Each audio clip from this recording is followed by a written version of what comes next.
Welcome back, viewers. The stage is all set for the high-stake battle for the vice presidential polls, and barring any last-minute twists and turns, the NDA candidate is expected to comfortably secure victory in the upcoming elections. Remember, the NDA had named current Maharashtra Governor C.P. Radhakrishnan as their pick for the post. The I.N.D.I.A. bloc has been decided, and they have said that they are not going to give up without a fight, even if the numbers really aren't favoring them. And they have chosen to name the former Supreme Court judge, that is B. Sudershan Reddy, for the contest. Let's first tell you what the numbers are looking like at the moment. What is the number game like, viewers? Now, the current strength is 781, the majority mark at 391. What is the NDA strength? As you can see, 427.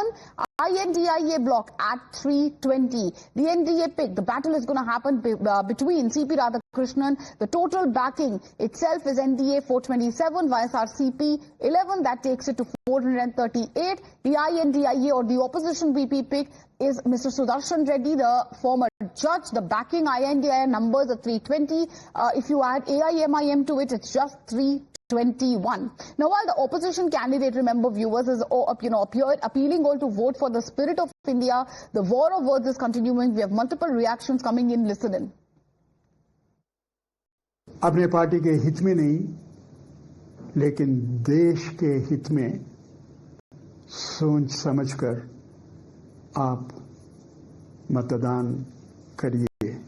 मुझे पूरा विश्वास है आप जो भी निर्णय लेंगे वो मेरे हित में और आपके हित में नहीं, लेकिन देश के हित में आपका निर्णय होगा। जो भी आपका निर्णय होगा मैं स्वीकार करने के लिए तैयार हूं। ये देश आपकी है, मेरी है और अपने सबकी है।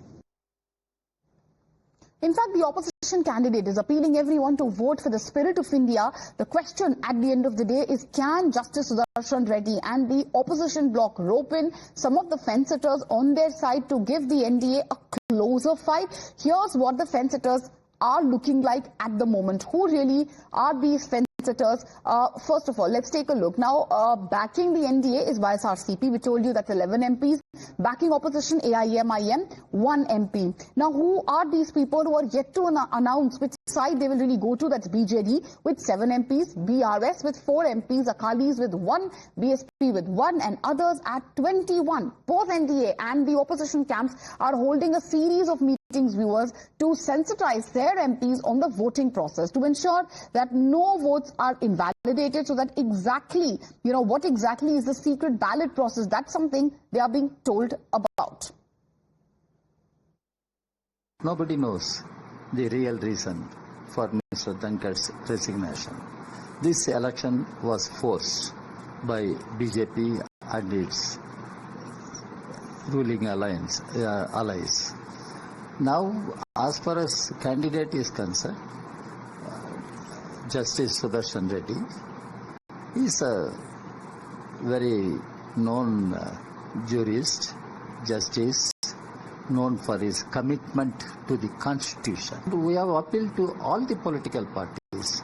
Look at the candidates and who can occupy that position, giving respect to the Constitution and upholding the constitutional values.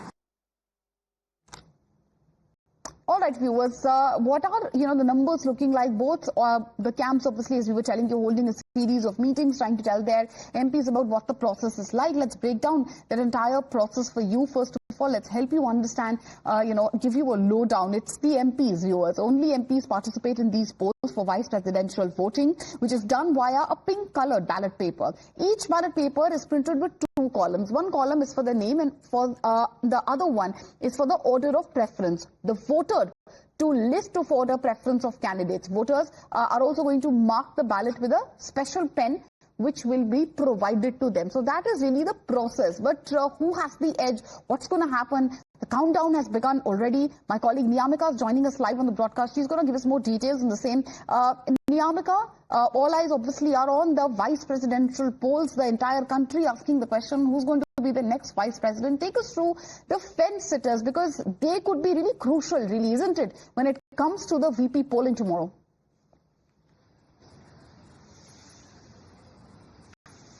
Well, yes, indeed, and it shows that how the opposition is also trying to give out a message, and that is the only reason why they had also fielded a candidate, despite of the fact that they don't have numbers, because clearly the majority mark is going to be crossed by the NDA. But on the other side, if we talk about the spirit and the messaging which the opposition parties are trying to give, is that they are fighting to safeguard the constitution, to safeguard the democracy, and that is the reason why yesterday it was Mr. Sudershan Reddy who had also given a message to this to all the member of parliament, as he was trying to say that he is fighting for the country, as whoever is going to vote during the vice presidential election should always remember that this fight is for the safeguard of the constitution, and that is the only reason why he had also sought a support from the members who are a part of the NDA. He had even written a letter to the BJP MPs as well, seeking their support when they will cast their vote for the vice presidential elections. As today there is going to be a mock poll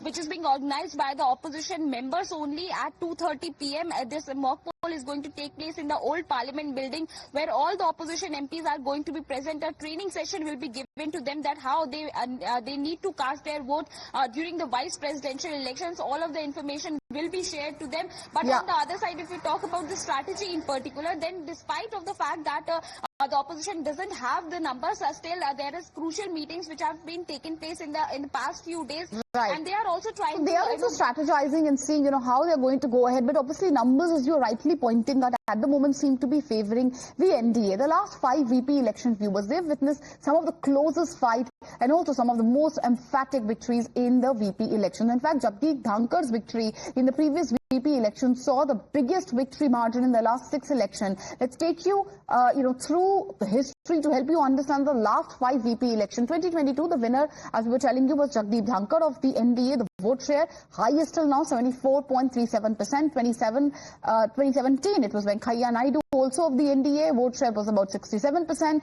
It's in 2012 that you had obviously Hamid Ansari back then, the UPA candidate. The vote share was at 67%. 2007 as well. It was Mr. Hamid Ansari of the UPA with a 60% vote share. 2002, we had Bhairav Singh Shekhawat of the NDA. Vote share was at 59.82%. In the past viewers, there have been VP elections that have witnessed major landslide victories as well. On the one hand, there have been relatively close contests, although even though the closest contest ever, when we speak of the VP polls, they saw a difference of about 150 votes. So here are some of the VP elections with the highest and the lowest ever margins. Now, the highest ever margins: 1992, winner K.R. Narayanan of the UPA, vote share 99%. 62, it was Zakir Hussain independently, vote share was 97%. 74, it was B.D. Jutt of the Congress with a vote share of 78%. The closest fights, what are the closest fights? 2002, Bhairav Singh Shekhawat, vote share 59%. 2007, as we were telling you, Hamid Ansari with 60%. And it was 1997 that Krishna Kant had been chosen with a vote share of 61.76%. So we're going to keep an eye on all the updates when it comes to the vice presidential polls. As of now, we're shifting our focus, viewers. The Supreme Court talking about the SIR controversy